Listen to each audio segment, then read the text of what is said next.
టీడీపీలో ర్యాంకులు రంకెలు మ్యాటర్ కలకలం రేపుతోంది. ఎమ్మెల్యేల మెరిట్ లిస్ట్ లో డబ్బిచ్చిన వాళ్ళకే ర్యాంకులు ఇస్తారని ఎమ్మెల్యే థామస్ చేసిన కామెంట్లు కాకరేపుతున్నాయి. తాను ఎస్సీని కాబట్టే ర్యాంకుల లిస్టులో తనని చివర్లో పడేశారని ఆయన ఆరోపించారు. మరి దీనిపై టీడీపీ అధిష్టానం ఎలా స్పందిస్తుందో చూడాలి. అధికార టీడీపీలో ర్యాంకుల గోల రచ్చరేపుతోంది. గంగాధర నెల్లూరు ఎమ్మెల్యే ప్రభుత్వ విప్ థామస్ సంచలన వ్యాఖ్యలు చేశారు. ఎమ్మెల్యేల మెరిట్ లిస్ట్ లో డబ్బున్న వాళ్లకే ర్యాంకులంటూ ఆయన కమెంట్ చేశారు.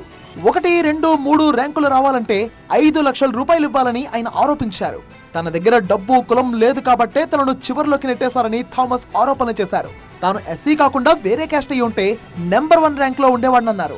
ఎస్సీ ఎమ్మెల్యేను కాబట్టే చివరి ర్యాంక్ ఇచ్చారన్నారు. కాళ్లు మొక్కితే బ్రహ్మాండమైన ఎమ్మెల్యే అంటారని కమెంట్ చేశారు థామస్.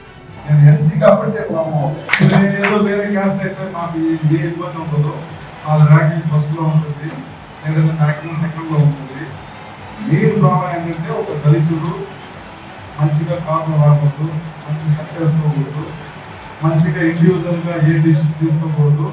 ఎప్పుడు ఎక్కడికి పోయినా అయ్యా అయ్యా అని చెప్పేసి పెద్ద పోతా ఉన్నారు. ఇక టీడీపీ నుంచి సస్పెండ్ అయిన ఎమ్మెల్యే కోనేటి ఆదిమూలం గురించి కూడా థామస్ కమెంట్ చేశారు. కోనేటి ఆదిమూలం ఎస్సీ కాబట్టే ఆయన్ను సస్పెండ్ చేశారన్నారు.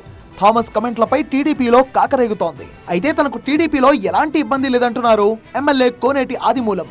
సత్యవేడులో పార్టీ కోఆర్డినేటర్ శంకరెడ్డితో తనకు ఎలాంటి విభేదాలు లేవన్నారు. కొందరు అధికారుల కారణంగా ప్రోటోకాల్ సమస్య వస్తోందన్నారు. తన కుమారుడు సుమన్ను కూడా కలుపుకుని వెళ్లాలంటూ శంకరెడ్డిని ఇన్ఛార్జ్ మంత్రి ఆదేశించారన్నారు. నేను పార్టీకి ఎలాంటి పరిస్థితి ద్రోహం చేయను.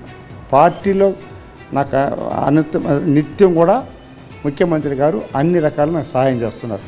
అలాంటి సందర్భాల్లో పార్టీ కార్యకర్తలను కాపాడుకునే బాధ్యత నా పైన ఉంది.